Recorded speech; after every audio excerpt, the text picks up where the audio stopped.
Hi, colours of നേച്ചറിൻ്റെ പുതിയ വീഡിയോയിലേക്ക് എല്ലാവർക്കും സ്വാഗതം. ഞങ്ങൾ ഈ പ്രാവശ്യം പോയത് വെക്സ്ഫോർഡിലെ ഒരു സ്ട്രോബെറി ഫാം വിസിറ്റ് ചെയ്യാനാണ്. വളരെ നല്ലൊരു വിസിറ്റായിരുന്നു അത്. ഇതൊരു 17 ഏക്കേഴ്സ് സ്പ്രെഡ് ചെയ്ത് കിടക്കുന്ന ഒരു ഏരിയ ആണ്. ഏകദേശം ഇത് 1950s ഇവർ സ്റ്റാർട്ട് ചെയ്തത്. അവിടെ ഒരു ഫാമുണ്ട്, അതുപോലെ തന്നെ സ്ട്രോബെറി പ്ലക്കിങ്ങിനുള്ള ഒരു ഓപ്പർച്യൂണിറ്റി ഉണ്ട്.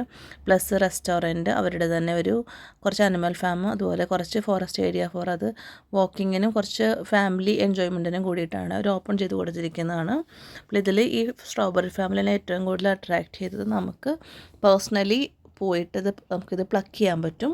അവിടെ നമുക്ക് ഏറ്റവും ഫുള്ളി റൈപ്പണായ സ്ട്രോബെറിയാണ് നമ്മൾ പറിക്കേണ്ടത്. ഇതിലിപ്പോൾ വൈറ്റും റെഡും ഉണ്ട്. റെഡെല്ലാം നമുക്ക് പറിക്കാം, ഒരു റെസ്ട്രിക്ഷനും ഇല്ല. നമ്മുടെ കയ്യിലുള്ള ബാസ്ക്കറ്റിൽ നമുക്ക് എന്തോരം പറിക്കാൻ പറ്റും അത്രയും നമുക്ക് പറിച്ചെടുക്കാം. പക്ഷെ നമുക്ക് കഴിക്കാൻ പാടില്ല.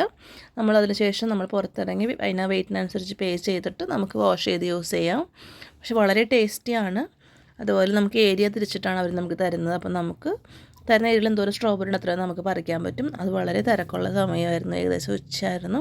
പക്ഷെ ഇതെല്ലാം ഇങ്ങനെ ഷെയ്ഡഡ് ഏരിയ ആയതുകൊണ്ട് നമുക്ക് നല്ലവണ്ണം ഫാമിലിയായിട്ട് എൻജോയ് ചെയ്യാൻ പറ്റും. കൊച്ചുങ്ങളെല്ലാം വളരെയധികം ഹാപ്പി ആയിരിക്കുന്ന ഒരു സ്ഥലമായിരിക്കുന്നു. കാരണം സ്ട്രോബെറി പറിക്കുക എന്ന് വെച്ചാൽ ആർക്കാണ് ഇഷ്ടമില്ലാത്തത്.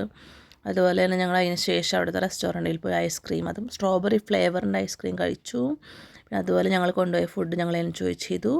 അതിനുശേഷം കുറേ ഫോട്ടോസ് എടുത്തു, കുറേ സ്റ്റാറ്റസ് ഇട്ടു.